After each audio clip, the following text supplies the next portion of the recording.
Alright children, now exercise 5.8, first question, verify Rolle's theorem for the function fx given here in this particular interval.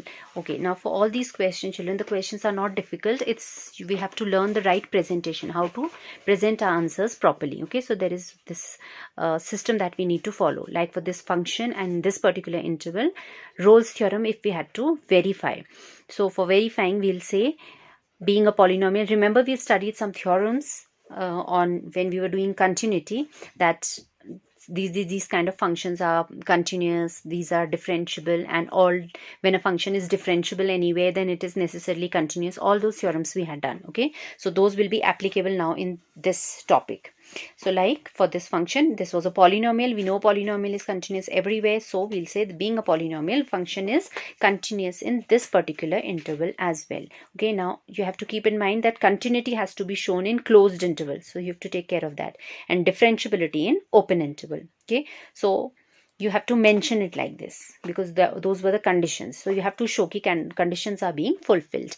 Then the third condition was values at the extremities. So we worked out f minus 4 and f2 both is coming as 0. So the value fb is equal to fa. So all three conditions being satisfied, we could say the theorem, Rolle's theorem, is applicable. If it is applicable, then it would end up giving you some value where the derivative would vanish, would become 0. Okay, so to check that, you'll have to differentiate the given function. Beta, this was the given function, you'll differentiate that. So derivative of this will become 2x plus 2. That you will equate to 0 as per the condition. And then you'll have to solve this equation to evaluate your x from here. So whatever value of x, at times here you've got just one value, at times you can get 2-3 values, more values also. You will have to choose at least one value. You'll have to pick up and check here. There should be at least one value which will fall in this interval. So here we got just one value, and this is very clearly in this interval, that is minus 4 to 2. So if that happens, you say theorem is verified. That is all. Okay.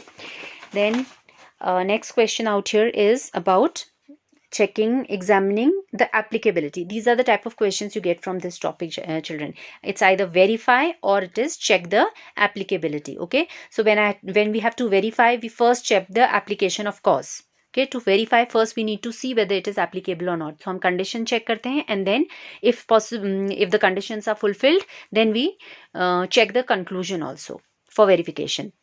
In applicability, we just need to focus on the condition. Okay, so for question number 2 and 6, in 6 it is asking you to check the applicability of mean value theorem, their Rolle's theorem, for the same functions. So there are 3 functions given here. We need to check the applicability of both type of theorems that we studied. So if you see your first question here, that is your greatest integer function, beta. Okay, that is your greatest integer function. So if you all remember that greatest integer functions continuity breaks at integral points. Continuity वाला chapter जब करा था वहाँ हमने ये proof किया है that if it is a greatest integer function at all integral points, its continuity breaks. So you would say this being greatest integer function, it is discontinuous at integral points, hence it is not continuous in this given interval, because from 5 to 9, 5, 6, 7, 8, 9, these many integers continuity break hogi. So the first condition is also only not being fulfilled, so we would say the theorem is not applicable. You need not check rest of the condition. Even if one condition is not satisfied, theorem is not applicable. So same way for the mean value theorem also, the first condition was that only the function should be continuous. So for both these functions, first and second part, the continuity is breaking being greatest integer function. So neither mean value theorem is applicable nor Rolle's theorem is applicable. Now when we see the third example, that's a polynomial. So a polynomial is continuous and differentiable everywhere. So the first 2 conditions are being satisfied. That means we would say for this function, it is continuous in this closed interval, it is differentiable in this open interval. So mean value theorem will be applicable because this has only 2 conditions, continuity and differentiability. So both the conditions are satisfied. So for the third function, it is mean value theorem is applicable. Now, but for Rolle's theorem, we still need to check one more condition. There were 3 conditions. We'll have to find f2. f2 comes out to be 2 square minus 1. That is 3. And f1 comes out to be 0. So clearly you can see f2 is not equal to f1. So the third condition for Rolle's theorem is not satisfied. Therefore, even Rolle's theorem is not applicable. Okay. So for all these 3 functions, Rolle's theorem is not applicable. But for the last function, mean value theorem is applicable. Clear? All right. Then the third question is, if a function from -5 to 5 to r is differentiable function, and if f dash does not vanish anywhere, then you have to prove that f of -5 will not be equal to f of 5. Okay, so how do we present that question now? Okay, so this is like, this was given to us. We were given that this function is differentiable function. Okay, so अभी हमने theorem पढ़ा है that if function is differentiable, it is necessarily continuous also. So this differentiability was already given to us, and from there we conclude that it will also be continuous. So both conditions for mean value theorem are applicable. Are satisfied, sorry. So mean value theorem is applicable. Okay, the function is continuous as well as differentiable, therefore mean value theorem is applicable. And the statement for mean value theorem says that derivative at any point is equal to fb minus fa upon b minus a. All right, so जब हमको ये given था, तो from there we conclude this by mean value theorem. And in addition, we were also given that the derivative does not vanish, means f dash c or f dash x will not, it vanishes nowhere. That is what it was said. So f dash x is not equal to 0. So f dash of c will also not be equal to 0. So f dash c was worked out as this. That means this whole expression will not be equal to 0. Okay. And if that will not be equal to 0, this 10 can be cross multiplied. So we are left with this numerator f5 minus f of -5 will not be equal to 0. Taking this to the other side, f of 5 is not equal to f of -5. That is what you have to show. Okay. So that is how you have to present that question number 3. Right. Now question number 4, children, you will try on your own. Okay. Mean value theorem.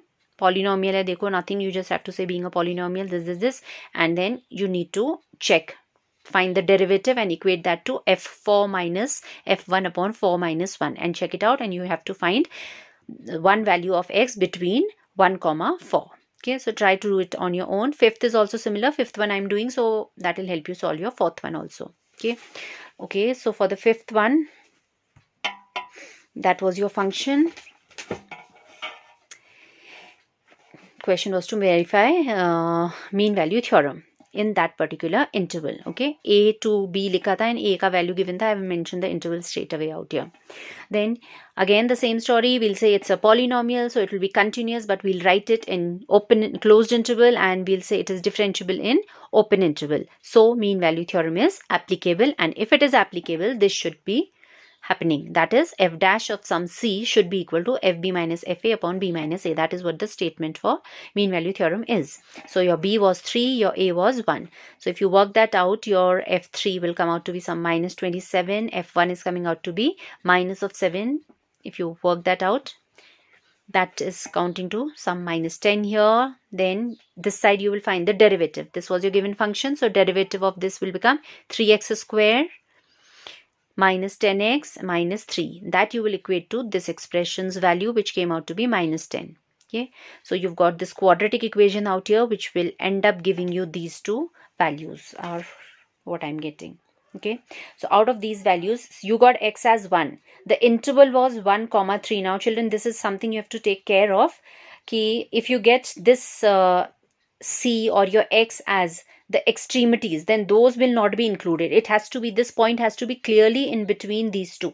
Okay, ये closed interval नहीं है, ये open interval है, तो 1 and 3 को आप अपना solution नहीं मान सकते हो. It has to be in between 1 and 3. So I got 7 upon 3, which is 2 1 by 3, which is clearly between 1 and 3. So because of this, I would say theorem is verified. ये 1 को आप नहीं pick करोगे. Do you get that? Okay. Yeah, so that is all. This topic, it is not very difficult, but you have to learn the presentation. So for that, the only key is go through as many solved examples as you can. Okay, and in addition to that, I would also say you have to continue then after this exercise, reading these examples.